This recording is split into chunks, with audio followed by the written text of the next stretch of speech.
লাইলাতুল কদরের গুরুত্ব ও ফজিলত এ সম্পর্কে পবিত্র কুরআনুল কারিমে এবং হাদিস শরীফে কি বর্ণনা করা হয়েছে। প্রিয় দর্শক, এসব কিছু জানতে হলে সম্পূর্ণ ভিডিওটি দেখুন। আসসালামু আলাইকুম ওয়া রাহমাতুল্লাহ। সহজ পথে আপনাদের স্বাগতম। লাইলাতুল কদর হলো রমজান মাসের এক বিশেষ রাত, যা হাজার মাসের চেয়ে উত্তম।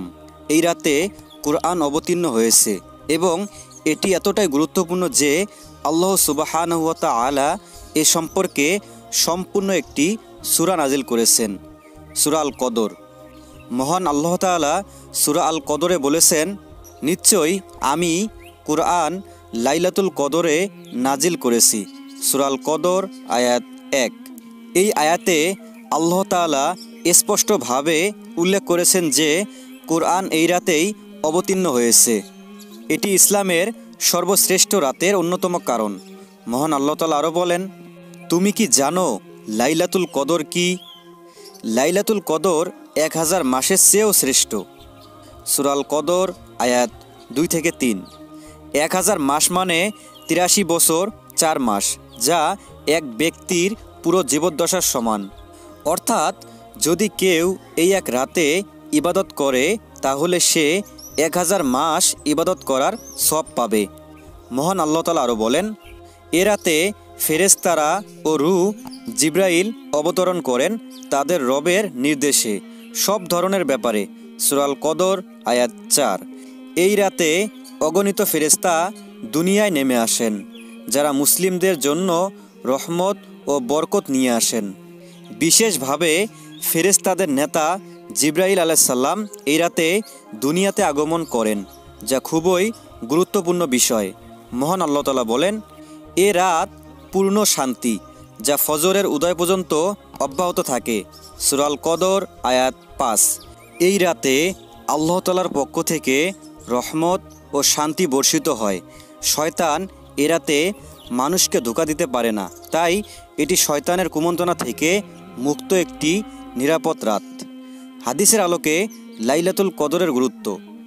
এই রাত গুনাহ মাফের সুবর্ণ সুযোগ। নবী করিম সাল্লাল্লাহু আলাইহি সাল্লাম বলেছেন, যে ব্যক্তি ঈমান ও সওয়াবের আশায় লাইলাতুল কদরে ইবাদত করবে তার পূর্ববর্তী সব গুনাহ মাফ করে দেওয়া হবে। সহিহ বুখারী হাদিস 1901, সহিহ মুসলিম হাদিস 760। যদি কেউ খাঁটি অন্তরে ইবাদত করে তাহলে তার আগের সব গুনাহ মাফ হয়ে যায়। এটি গুনাহ মাফের শ্রেষ্ঠ সুযোগ, যা আমাদের কাজে লাগানো উচিত। লাইলাতুল কদরে দোয়া কবুল হয়।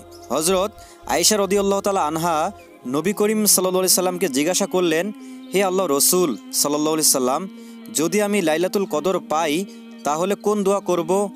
তিনি বললেন, আল্লাহুম্মা ইন্নাকা আফুউন তুহিব্বুল আফওয়া ফাআফু আন্নি।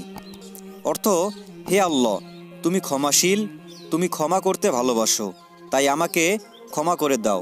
তিরমিজি হাদিস 3513, ইবনে মাজাহ হাদিস 3850। এই দোয়াটি লাইলাতুল কদরের সর্বোত্তম দোয়া, কারণ এটি আমাদের গুনাহ মাফের মাধ্যম। এই রাতে যত বেশি পারি দোয়া করা উচিত। লাইলাতুল কদর রমজান মাসের শেষ দশকের যে কোনো বেজোর রাতে। নবী করিম সাল্লাল্লাহু আলাইহি সাল্লাম বলেছেন, তোমরা লাইলাতুল কদরকে রমজানের শেষ দশকের বেজোর রাতগুলোতে তালাশ করো। সহিহ বুখারী হাদিস 2017, সহিহ মুসলিম হাদিস 1169।